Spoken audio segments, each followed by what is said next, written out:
नमस्कार, न्यूज 24 पर आप देख रहे हैं सबसे बड़ा सवाल। आपके साथ मैं हूं अखिलेश आनंद। क्या बीजेपी देश में सांप्रदायिक हिंसा फैला रही है? यह बड़ा सवाल खड़ा किया है कांग्रेस के महासचिव दिग्विजय सिंह ने। दिग्विजय ने ट्वीट बम फोड़कर बीजेपी पर देश भर में दंगा भड़काने का आरोप लगाया। इस गंभीर आरोप पर तिलमिलाई बीजेपी ने दिग्विजय पर जोरदार हमला किया है। सवाल यह है कि एक राजनीतिक पार्टी का दूसरी राजनीतिक पार्टी पर दंगे करवाने का आरोप इस तरह से लगाना कहां तक जायज है? क्या सांप्रदायिक हिंसा के नाम पर वोट बैंक की राजनीति हो रही है? क्या दंगे रोकना राज्य सरकार की जिम्मेदारी नहीं? और किन सबूतों की बिना पर ऐसे आरोप आखिर लगाए जा रहे हैं?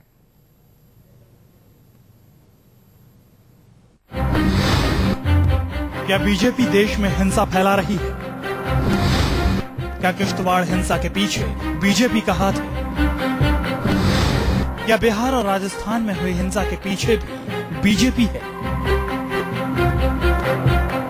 देश के सबसे बड़े विपक्षी दल पर यह गंभीर सवाल उठाए हैं कांग्रेस के बयानवीर दिग्विजय सिंह के बयान में। दिग्विजय सिंह ने अपने बयान में किश्तवाड़ समेत देश के अलग अलग हिस्सों में हो रही हिंसक घटनाओं के पीछे बीजेपी के हाथ होने की आशंका जताई। दिग्विजय सिंह ने बीजेपी पर आरोपों का ये बम सोशल मीडिया ट्विटर पर फोड़ा है।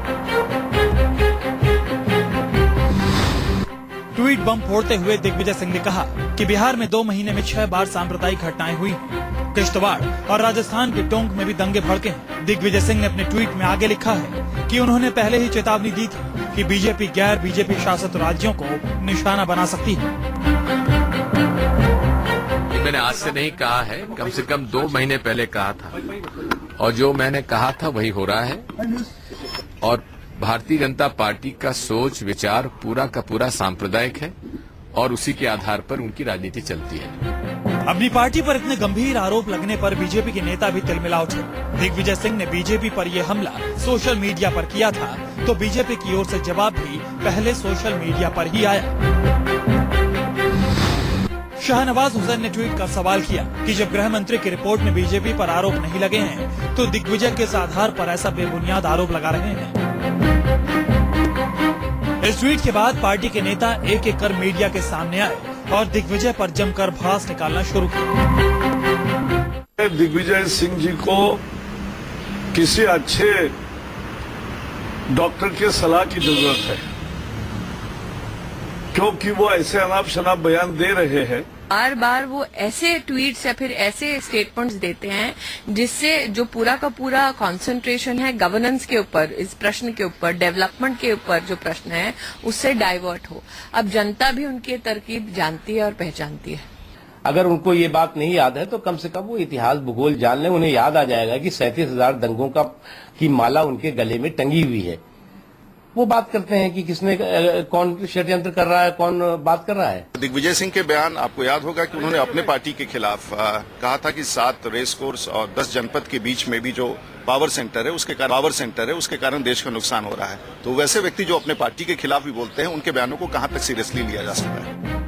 बीजेपी पर दिग्विजय के आरोप बेहद गंभीर है, तो आरोपों पर जवाब देने के लिए खुद अध्यक्ष राजनाथ सिंह को भी सामने आना पड़ा।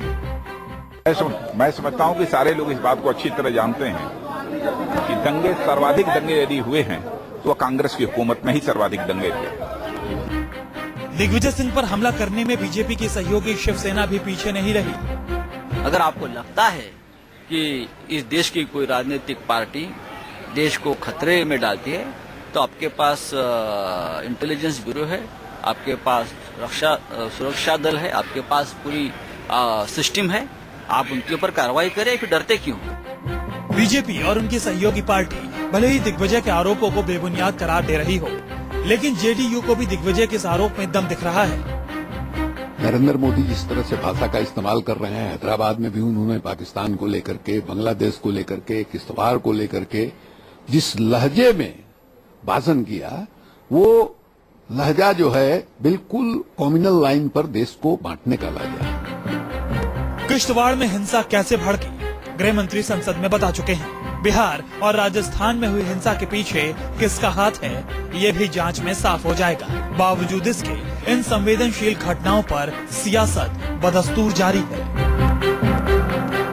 कुंदन सिंह और मनीष कुमार के साथ अमित कुमार, दिल्ली, न्यूज 24। तो एक राष्ट्रीय पार्टी पर इस तरीके से आरोप लगाना, वो भी इतना संगीन आरोप, जाहिर तौर पर कई सवाल खड़े हो रहे हैं। इस मसले पर चर्चा करने के लिए कई खास मेहमान हमारे साथ जुड़ चुके हैं। कांग्रेस से हमारे साथ अखिलेश प्रताप सिंह जुड़ चुके हैं, बीजेपी से सुधांशु मित्तल साहब हमारे साथ बने हुए हैं और अजय आलोक जेडीयू के प्रवक्ता हैं, उनसे भी हमारी बातचीत होगी। और मेरा पहला सवाल सुधांशु मित्तल साहब आपसे ही है, चूंकि कांग्रेस की तरफ से बहुत ही गंभीर आरोप आप लोगों पर लगाया गया है, बीजेपी दंगे करवाती है।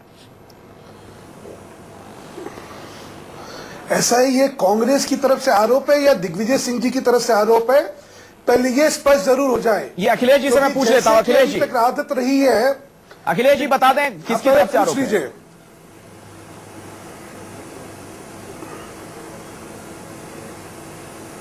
हेलो, हाँ अखिलेश जी, सुधांशु मित्तल साहब ने आपसे एक सवाल पूछा है, दंगे बीजेपी करवाती है, ये आरोप कांग्रेस का है या दिग्विजय सिंह का आरोप है?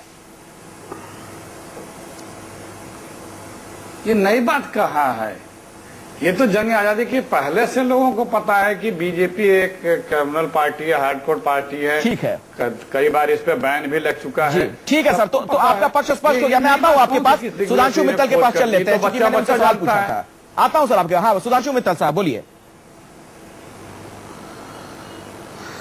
मतलब ये कांग्रेस का आरोप है ना कि हम दंगे लगाते हैं। बिल्कुल बिल्कुल, दंगे करवाते हैं जी। ठीक है, अब देखिए, इससे हल्के स्तर की राजनीति और इससे भद्दी राजनीति एक कांग्रेस के स्तर की पार्टी अगर करे तो ये सारी राजनीति को शर्मसार कर रही है। मैं एक एक चीज पे आना चाहता हूं। दिल्ली में 5000 सिखों की हत्या आप करवाइए और दंगा ही हम हो जाएंगे। आप कहिए जब बड़ा पेड़ गिरता है तो छोटे छोटे कंपनियां आती हैं और उसके बाद इल्जाम हम पे होगा। आगे चलिए, जो हर संगठन मुस्लिम वोट की राजनीति कर रहा है वहां पे ही क्यों दंगे हो रहे हैं? और अगर हम लोग दंगे करवा रहे थे तो हमारे लोग गिरफ्तार क्यों नहीं हो रहे भाई जी? अब चालू करते हैं, किश्तवाड़ को ले लीजिए। जिस दिन दंगा होता है वहां 8 घंटे तक तांडव नृत्य होता है। ये वो राज्य है जहां पे एथनिक क्लिंजिंग हुई है, जहां पे हिंदुओं को पूरी कश्मीर घाटी से भगा दिया गया है। ठीक है, वहां दंगे होते हैं, 8 घंटे तक प्रशासन कोई कार्रवाई नहीं करता और एक आदमी को अरेस्ट नहीं करता जी। कल आपने देखा होगा क्या बयान आ रहे थे, 7 दिन से यहां के अंदर तनाव चल रहा था और ये उम्मीद करी जा रही थी कि शायद कुछ हो सकता है। ठीक है, अरे मैं गिरफ्तार क्यों नहीं मैं करा? समझ गया आप जो कहना चाह रहे हैं सुधांशु मित्तल साहब। अखिलेश जी जवाब दीजिए, जो कुछ आरोप सुधांशु मित्तल साहब की तरफ से लगाए गए हैं, दरअसल बीजेपी दंगे नहीं करवाती है। उन्होंने बाकायदा तमाम उदाहरण दिए कि आपके शासन में भी दंगे हुए हैं और उन्होंने 1984 का जिक्र किया। मैं उसमें 2-4 उदाहरण और जोड़ दूं। भागलपुर का दंगा जो 89 में हुआ तब आपकी सरकार थी बिहार में, असम में जो दंगे हुए वहां भी आपकी सरकार थी। देखिए, कहीं कोई घटना हो जाने की या उसके हमेशा रोकने का प्रयास कोई सरकार करती है और घटित हो जाए तो इसका कोई गारंटी नहीं है कि किसी के हुकूमत में इस तरह की घटनाएं घटित नहीं हो सकती हैं। फर्क दोनों में यह है कि एक जगह स्टेट स्पॉन्सर्ड होता है, एक जगह स्टेट उसको अपने धर्म निभाते हुए, राजधर्म निभाते हुए उस दंगे को, उस घटना को रोकने और उसे नॉर्मलाइज करने में जो जिम्मेदारी है वो निभाती है। दोनों में फर्क ये है।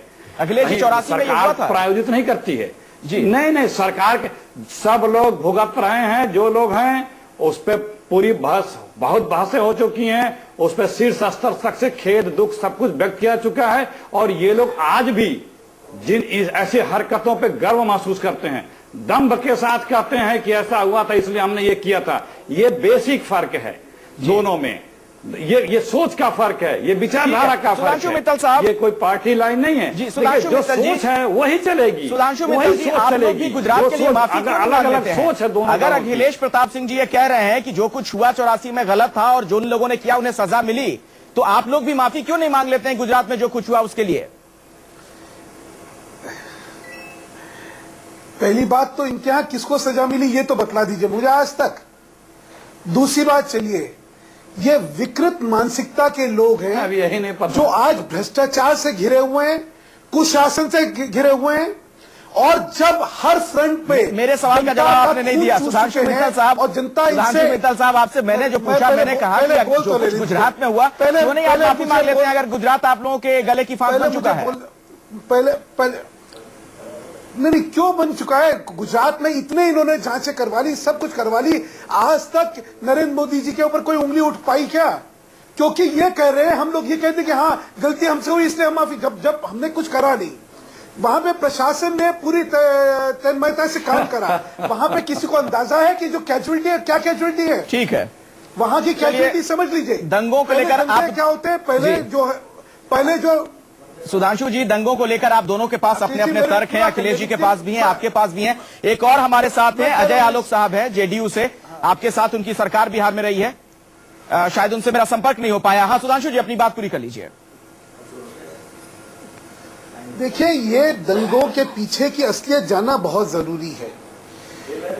ये धर्म की राजनीति क्यों कर रहे हैं, ये दंगे हिंदू मुसलमान ये क्यों कर रहे हैं?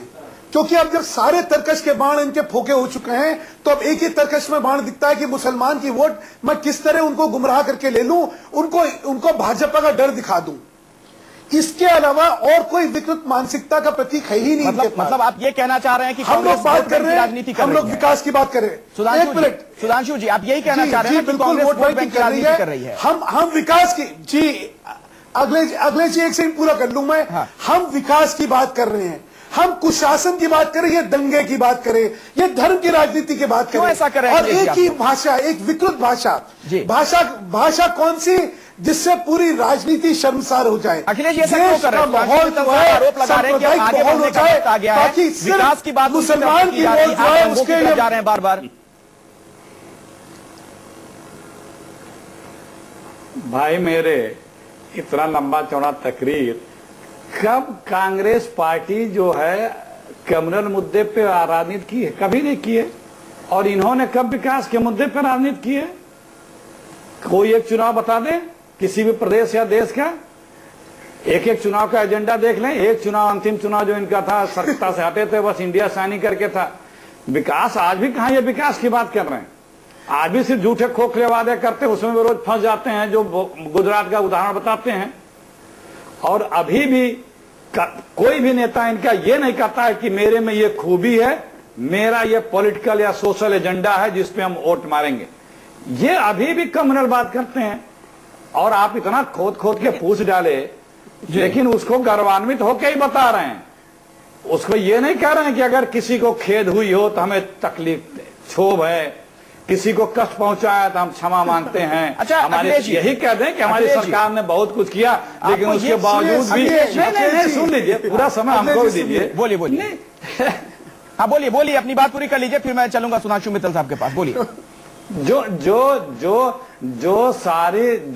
अभी कह रहे हैं कि हम वोट बैंक की राजनीति करते हैं।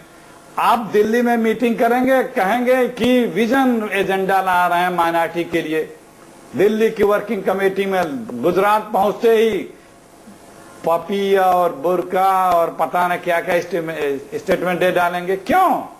क्योंकि वो आपके एजेंडे में नहीं है। लेकिन अखिलेश जी एक भी भाषण इनके नेताओं को देखिए, राजनीति से जरा अलग हटकर, अखिलेश जी आप एक वरिष्ठ नेता हैं, आपको ये नहीं लगता कि ये जो दंगे फसाद हैं ये गवर्नेंस का दरअसल विषय है, सुशासन से जुड़ी हुई बात है? क्यों आपको लगता है कि इसके पीछे किसी राजनीतिक पार्टी का हाथ है? जो सरकारें हैं वो जिम्मेदार होनी चाहिए अगर कहीं पर दंगा फसाद हो रहा है तो, कि क्यों नहीं आप लॉ एंड ऑर्डर मेंटेन कर पा रहे हैं? जो लोग उसका रीजन ये है कि जो लोग सिर्फ वोटों का ध्रुवीकरण करके वोट चाहते हैं, गवर्नेंस, परफॉर्मेंस ये आधार नहीं है। आप देखिए यूपी में जब इनकी सरकार थी तो एक जो दोनों पक्षों का क्लेम था, ढांचा था, उसको गिरा के गौरवान्वित होते हैं।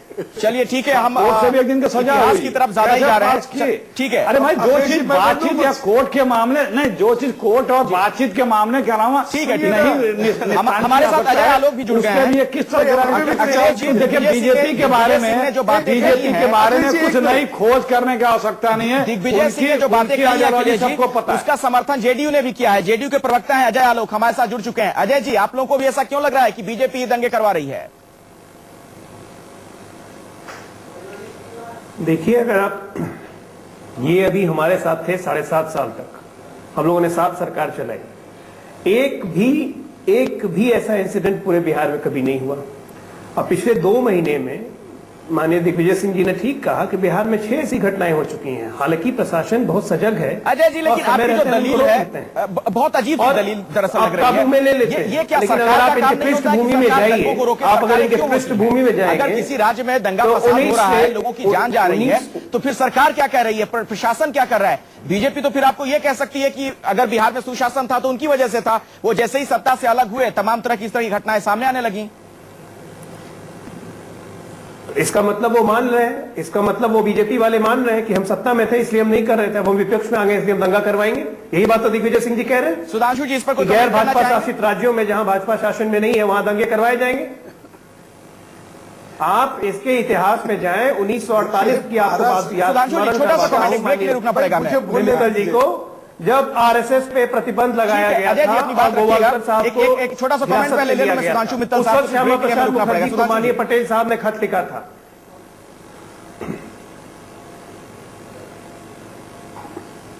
ऐसा है, छाछ बोले से बोले छलनी भी बोल रही है। तो 96 से हमारे साथ जब ये रंगरलियां मना रहे थे तब इनको याद नहीं आया था भाजपा का कि हमारा चरित्र, चाल और चेहरा कैसा है। आज जिस दिन हम लोग अलग हो चुके हैं तो इनको ये याद है।